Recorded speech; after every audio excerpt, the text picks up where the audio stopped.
5 каналдын түз эфиринде учурда программасы күндүзгү чыгарылышты мен Исмат Ибрагимов алып барам. Бүгүнкү чыгарылышта Исхак Разаковдун 110 жылдыгына арналган берүүбүздү баштайбыз. Белгилегенсе Кыргызстанда белгилүү жана саясий коомдук ишмер Исхак Разаковдун 110 жылдыгы белгиленүүдө. Өлкө боюнча атактуу инсанды эскерүүгө арналган маданий илимий иш-чаралар өткөрүлүүдө. Эске салсак, Кыргызстандын экс-президенти Сооронбай Жээнбеков Исхак Разаковдун туулган күнүнүн 110 жылдыгын майрамдоо жөнүндө жарлыкка жыл башында кол койгон. Ал эми президенттин милдетин аткаруучу премьер-министр Садыр Жапаров да Исхак Разаковдун 110 жылдыгына байланыштуу токтоо сөзүн жолдоп, Разаковдун Кыргызстандын өнүгүшүнө кошкон чоң салымын белгилеп, улуу инсандын жолун жолдоого чакырды.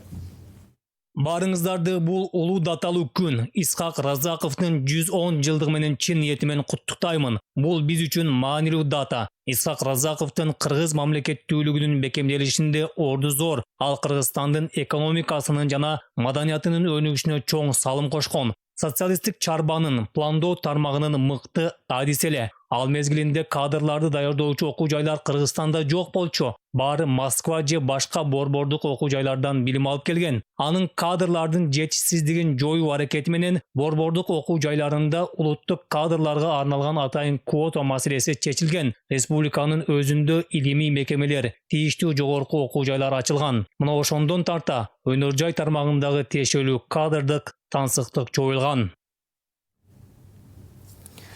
Бүгүн биз жарым сааттык берүүбүздө ошол Исхак Разаковдун көмүр жолу, тагдыры, ошондой эле жасаган ишмердүүлүгү тууралуу кеңири кеп кылабыз. Бизде студияда конокто тарыхчы Кыяс Молдокасымов агай. Кыяс агай, саламатсызбы? Ошондой эле бизде аудио жана видео байланышта сырттан дагы конокторубуз болот. Кыяс агай, мына бүгүн кече күнү Кыргызстанда ошол Исхак Разаковду эскерип бир катар иш-чаралар өттү. Бул жумадагы уланып атат. Сиз тарыхчы катары айтсак кетсеңиз, ошол Разаковдун инсандык жана жетекчилик өзгөчөлүктөрү тууралуу. Жакшы болот. Исхак Разаковдун 110 жылдыгы дагы өтүп атат. Бул жогорку деңгээлде белгилениш керек эле, бирок тилекке каршы пандемия жана өлкөдөгү мындай саясий кырдаал бул кеңири белгилөөнү эмдиги жылкы калтырат окшойбуз. Бирок ошентсе дагы Исхак Разаковду биз ар дайым эскерип турушубуз керек. Исхак Разаков эң оолу бул Совет мезгилиндеги улуттук лидер. Совет мезгилинде ачыгын айтыш керек, улуттук лидер деген бийик, мындай бир бийиктикке эки гана жетекчи көтөрүлө алган.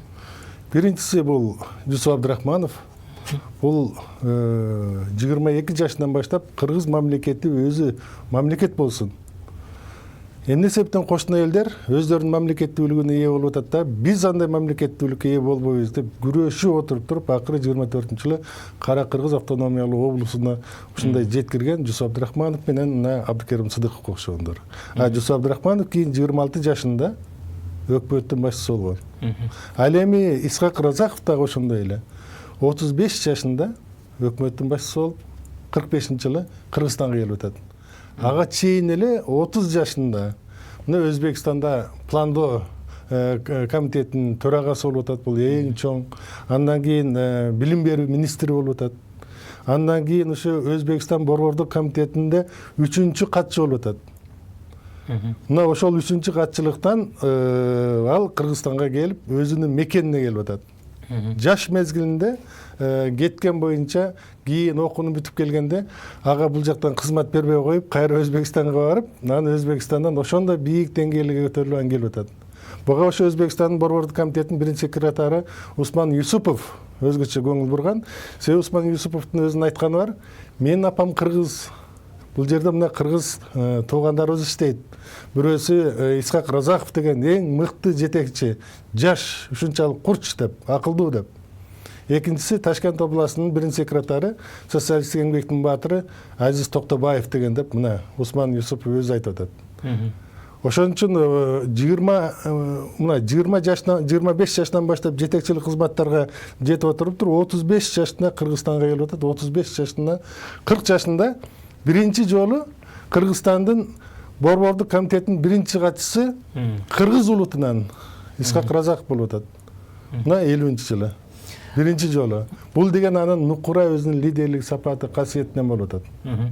Кыз агай азыр бизде видео байланышта коомдук ишмер Жолборс Чоробеков агай бар экен. Ал менен сүйлөшүп алалы, андан кийин кайра кайтабыз. Алло, саламатсызбы Жолборс агай? Саламатчылык. Сиз менен байланышканда ошол Исхак Разаковдун ишмердүүлүгү, өмүр жолу, анан ошо Кыргызстанга кошкон салымы тууралуу бүт илимий жанагындай тарыхый документтерди изилдеп карап чыгып китеп жазган адам деп айттыңыз. Ошол өзүңүздүн китебиңиз тууралуу айтып берсеңиз.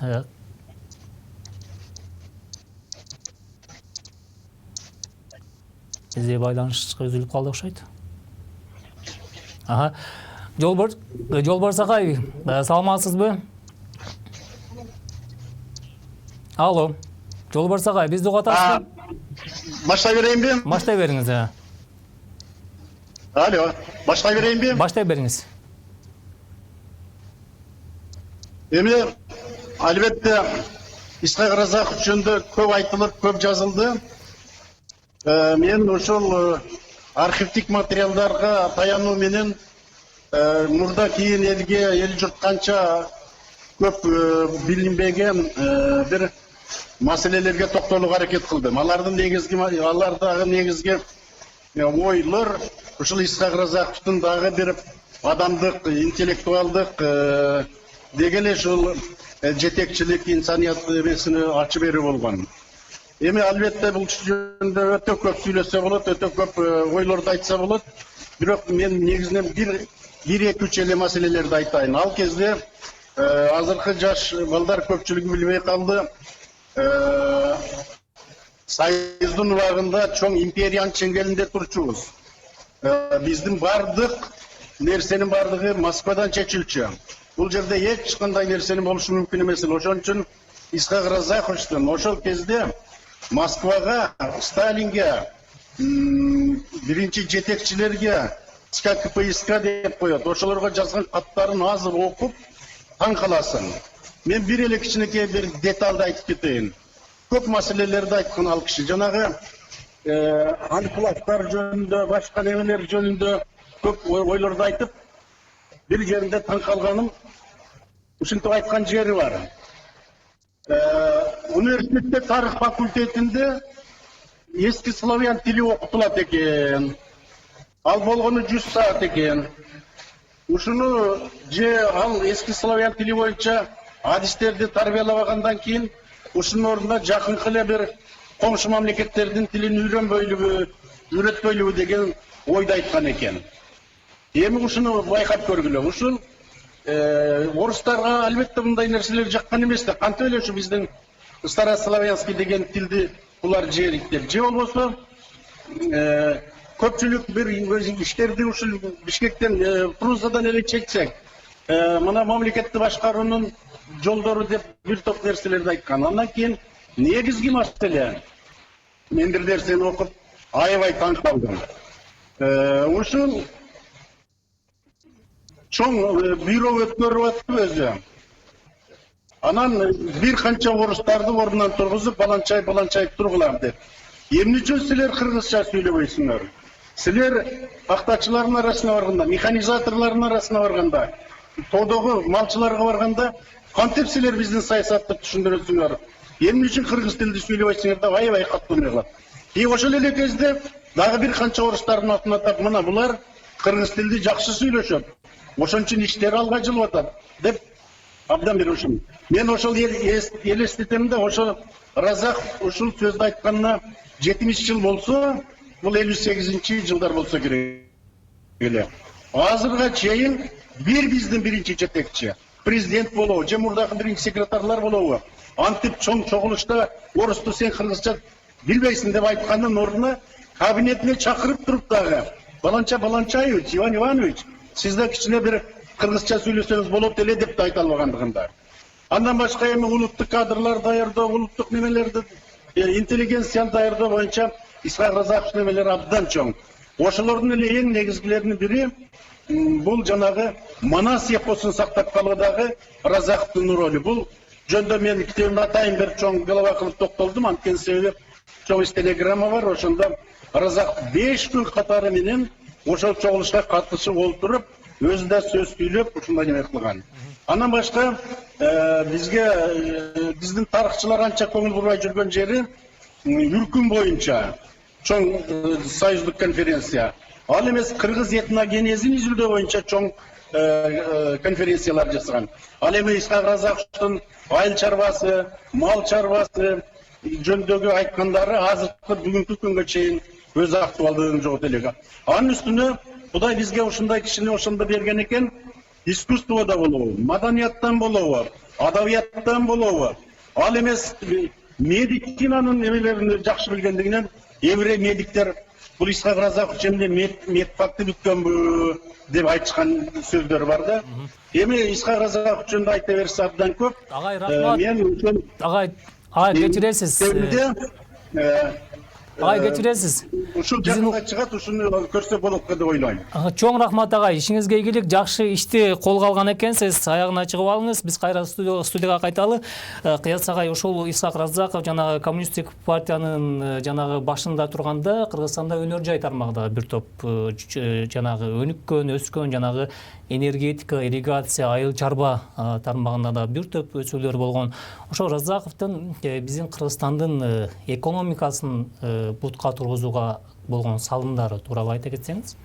Эми бул багытта мына жогоруда дагы Жолбарс агай дагы айтып өттү. Бул Исхак Ыразаковдун убагында өнүкпөгөн тармак калган эмес. Ар бир тармакка ушунчалык көңүл буруп, анан ошол ар бир тармакка эң күчтүү жетекчилерди тандай билген. Мейли ирригация болобу, мына Султан Ибраимов, мейли башка өнөр жайына болобу, же маданиятка Гүлипа Кондучалова окшогон ар бир Исхак Ыразаков тандаган кадрлары өзүмөн күчтүү болсо деп самачу.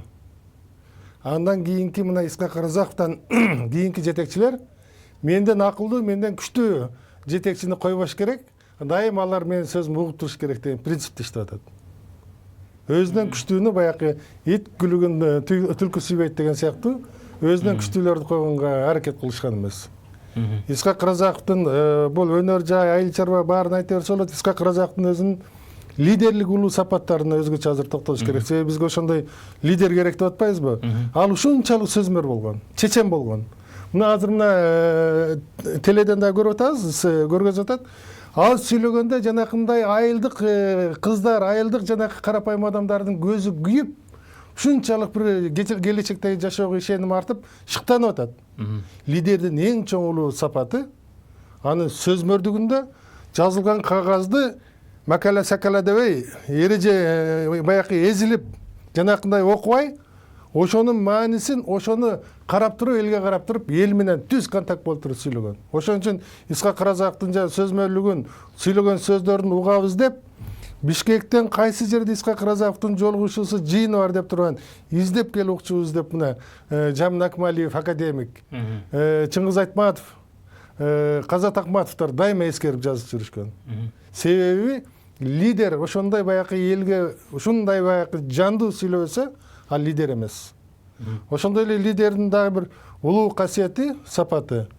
Ал деген ар дайым ошол бардык тармагы боюнча кабардар болуп, анан ошол тармак боюнча ар бирине көңүл буруп турган. Мына мисалы үчүн биз тарыхчыбыз. Менин жетекчим Кушбек Үсөнбаев айтчу эле.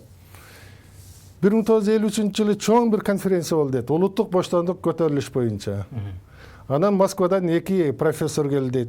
Кыргызстанда ушунчалык жанакындай бир туура эмес багытка кетип атат деп бизди сындаган үчүн келген дейт. Анан мен дагы чыгып доклад жасадым дейт. Жаш болчумун дейт. Доклад жасап түшкөндөн кийин 1916-жылкы 1873-76 жылда Полотканын көтөрүлүшү боюнча дейт. Анан кийин түшкөндө эле Москвадан келген орустар айтты дейт. Ушу Кушбек Үсөнбаевга окшогон тарыхчылар эмне ушундай сөздөрдү айтат? Бул деген улутчулдук.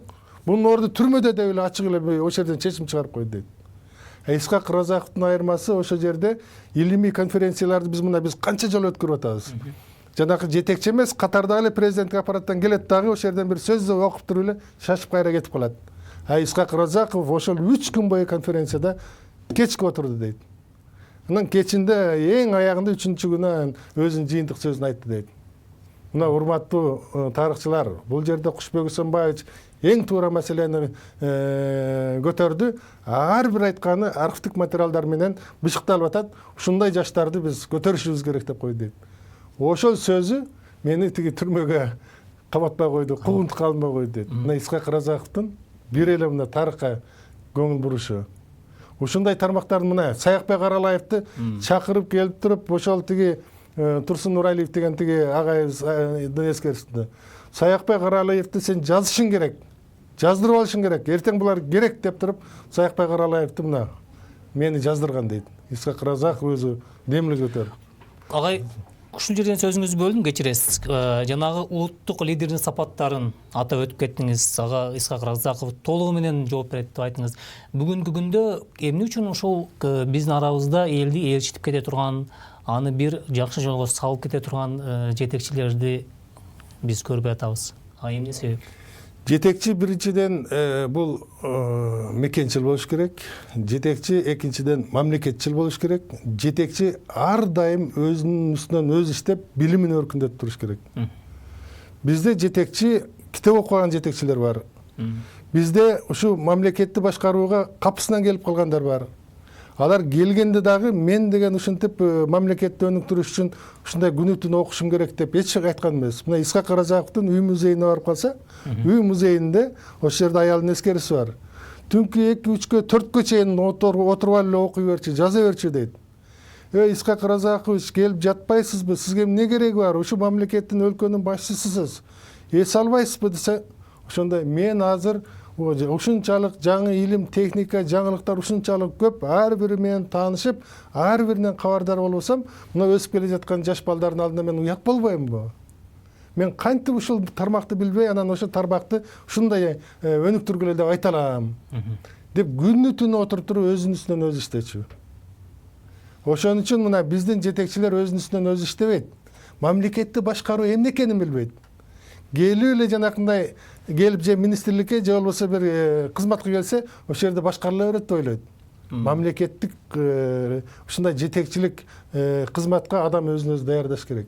Анан Исхак Разаковдун ушунчалык тазалыгы, таптазалыгы үлгү болуп турган. Исхак Разаковдун тазалыгын көрүп эле башкалар уурдаганга батын алчу эмес. Мен таза болсом, сен таза болсоң, анан коом таза болот деп дайыма жанакы эскертип турган ошондон болгон. Анын айткан сөзү менен, аткарган иштери бири-биринен дал келип турган. Агай, бул жерде ошол убакта жанагы Кыргызстанда кадрдык тартыштыгы өтө күч болгон. Жанагы бизде көбүнчө айыл аймакта жашаган келдерибиз жанагы кой багып эле жүрсө, жылкыны айдап эле жүрсө, ошол жетишет деген ойдо болгон да.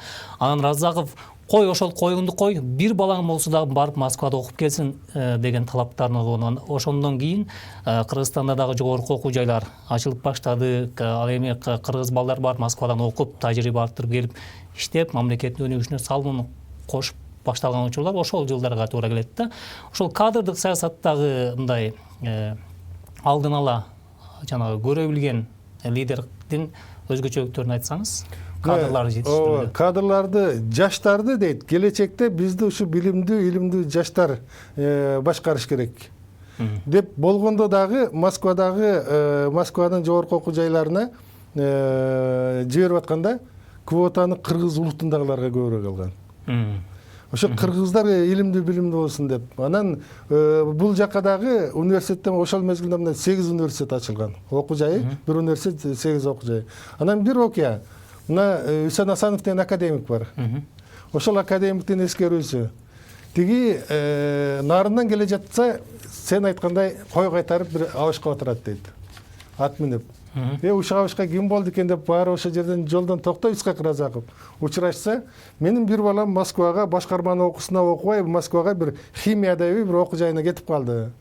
Эми бул эмне болот билбейм деп. Анан каттарын окуп туруп, мен сизден ушул балаңызга Москвага барып жолугуп сүйлөшүп, анан сиз менен кайра сүйлөшөм деп.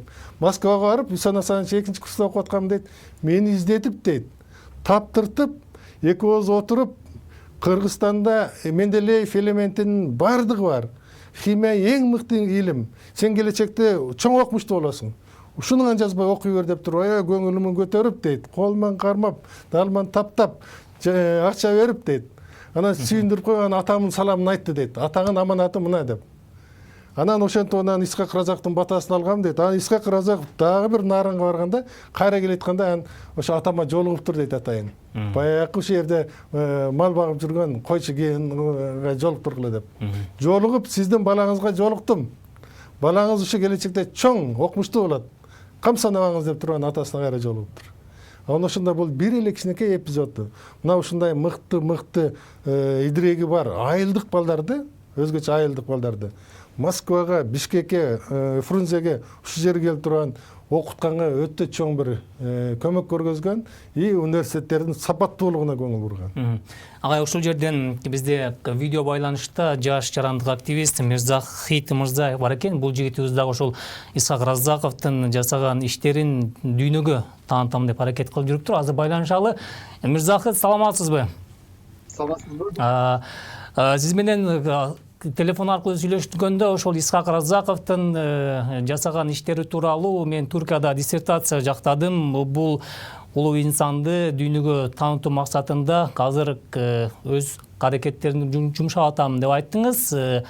Эмне үчүн так ошол Разаковдун атын тандап алдыңыз? Анан ошол эле учурда Түркия мамлекетинде Разаков тууралуу билгендер барбы экен негизи? Дагы бир жолу саламатсыздарбы? Исхак Разаков темасын тандап алганымдын себеби, билесиздер, Ататүрк түрк элинин улуттук лидери, Исхак Разаков кыргыз элинин улуттук лидери. Ататүрктү мисалы Кыргызстанда көпчүлүк эл тааныйт. Ошол эле убакта биздин Бишкектеги эң чоң парк Ататүрктүн атына берилген.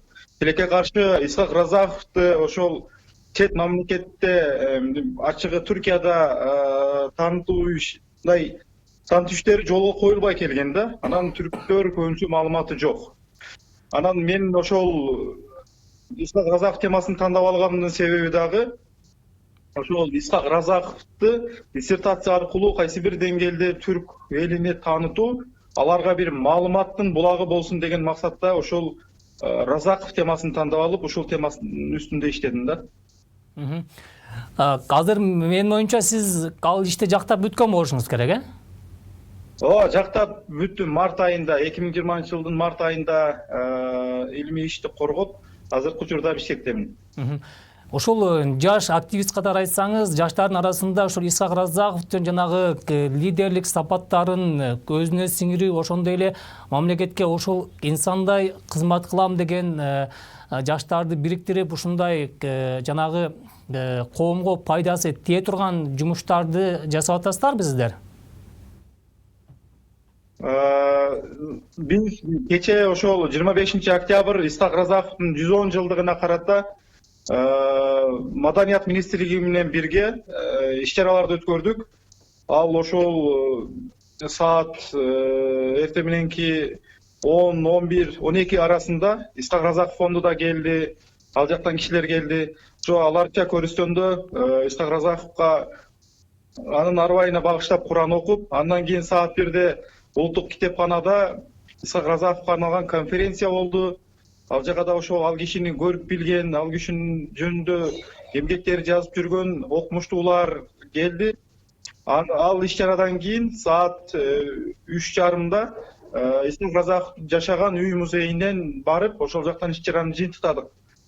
Негизи Исхак Разаков боюнча айта турган болсок, Разаков өзүнүн билимдүүлүгү боюнча азыркы жаштарга үлгү да.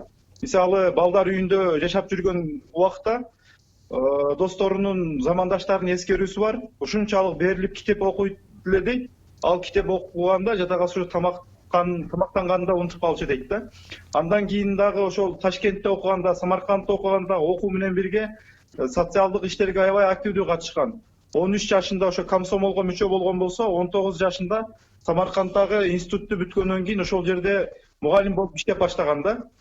Разаковдун билимдүүлүгү биздин жаштарга үлгү болуш керек. Азыр мисалы 30-35 жаштагы жаштар мен мамлекеттин башына келем деген куруу чакырыктарды чакырып атышат. Исхак Разаков 29 жашында ошо Өзбекстандын пландоо комитетин башкарган убакта, андан кийин ошол билим берүү министри болгон, андан кийин коммунисттик партиянын катчысы болгон Исхак Разаков Кыргызстанга келгенде болгону 35 жашта болгонуна карабай, ал толук бышып жетилген теориялык, практикалык жактан өткөн даяр кадр болгон. Азыркы биздин 35 жаштагы биздин жаштар тилекке каршы ал деңгээлдеги билим бизде жок. Анын мойнубузга алышыбыз керек. Мирзахат Разаков ошол өзүнүн билимдүүлүгү жагынан, практикалык теория менен практиканы ошо айкалыштырып билген жагынан азыркы жаш лидерлерге, саясатка аралашам дегендерге үлгү болуш керек. Мирзахат, чоң рахмат. Ичиңизге ийгилик каалайбыз. Биз кайра студияга кайталы. Кыяс агай, сиз жана жогоруда белгилеп кеттиңиз, жанагы кыргыздардын талашууда бул Исхак Разаков эр жүрөк болгон депчи. Акыркы мына эгемендүүлүк жылдарында өзүңүз да көрүп атасыз, биздин мамлекеттин башына келген жетекчилер улуттун кызыкчылыгын коргоп, ошол нерселерди түздөн түз дүйнөлүк коомчулукка ачык айта албай жатат да. Буга эмне себеп деп ойлойсуз? Эми булардын лидерлик касиетинин жоктугу, өзүнүн мекенин, мамлекетин ошончолук терең сүйбөгөндүгү, мекенчилик эместиги, мамлекетчилик эместиги. Исхак Разаков өзүнүн өмүрүн керек болсо мамлекеттин кызыкчылыгына баталга сайып койгон инсан болгон.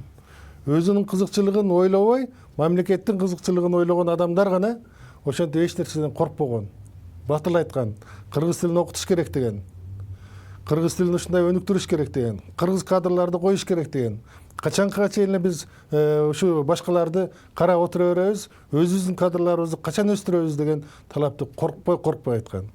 Ошон үчүн Исхак Разаковдун жанакы эгерде адам өзүнүн кемчилдиги болсо, жалтак болсо, мекенчилдик, мамлекетчилдик ушундай бир сапаты болбосо, тияктан жалтактап отуруп туруп, коркуп отуруп туруп, көп иштерди жасабай коет. Исхак Разаков эч нерседен корккон эмес. Себеби ал бүт бардыгы бул жүрөгүнөн жанакындай жалындап күйгөн мекенчил, мамлекетчил болчу. Ошон үчүн мына Исхак Разаковду болгону 35 жашында келди. 51 жашында аны Кыргызстандан кетирүүгө аргасыз кылып атат. 51 жашында. Кимдер? Москвадан атайын Хрущевдин адамдары келди. Кыргызстанга келтирип алар 2-3 күн даярданышты. Исхак Разаковду кантип кетириш керек. Биринчи күнкү жыйында 1961 жылы 8 майда биринчи күнкү жыйында Исхак Разаковду колдоп, Москвадан келгендер уят болуп калып, түнү менен даярдашып, коркутуп, сен кызматта калбай каласың, эртең кетесиң деп коркутуп отуруптур. Эртеси күнкү жыйында Исхак Разаковдун жанында жүргөн адамдар сатып, сындап, буну ушунчалык баягындай бир жек көрүнгөн бир адамга айландыргысы келген. Ошондо Исхак Разаков баягы мисалы үчүн мына Кулатовдун сүйлөп аткан сөзүн көрүп, жолдош Кулатов, бул сизби же сиз эмеспи деп таң калган. Же болбосо ошо жанында турган адамдардын Исхак Разаковго жанакындай тескери сүйлөп аткан. Ошондо да бирок ушунчалык эрдик көргөзгөн мыктылар болгон. Исхак Разаковдай адамды мындан кийин биз таппайбыз. Исхак Разаковдай иштеген эч ким болбойт деп мына орус улутунан, кыргыз улутунан коркпой айтып чыккандар болгон. Ошон үчүн Исхак Разаков мына 51 жашында кайрадан Кыргызстанда жашабасын. Ошо Москвага алып кеткиле деп, Москвага алып кетип атканда бекерине мына Байтиктин Босполтөгүнө барып алып жанакы ыйлаган эмес. Ушунчалык мекенмен куулуп атам. Мен ушу мекениме келип кызмат кылайын деп келгенмин деп туруп ошол жерден жанакы ошол жерден ыйлап атканын өзүнүн шопуру кийин эскерип атат. Ага кыска жооп берип кетсеңиз, ушул Разаковду кызматтан алуу жана аны жок кылуу орустарга эмне үчүн керек болгон? Орустарга ошол мезгилде ошол мамлекетте өзүнүн улутунун кызыкчылыгын биринчи орунга коюп, ошого жанакындай жан үрөп эмгектенген Москвага кайшы айткан адамдын кереги жок болчу. Аларга лаппай деп ушундай бир ийилип кызмат кылган, алар эмнени айтса ошону аткарган адам керек болгон. Кийин ошондой адам келди. Агай чоң рахмат маанилүү маегиңизге.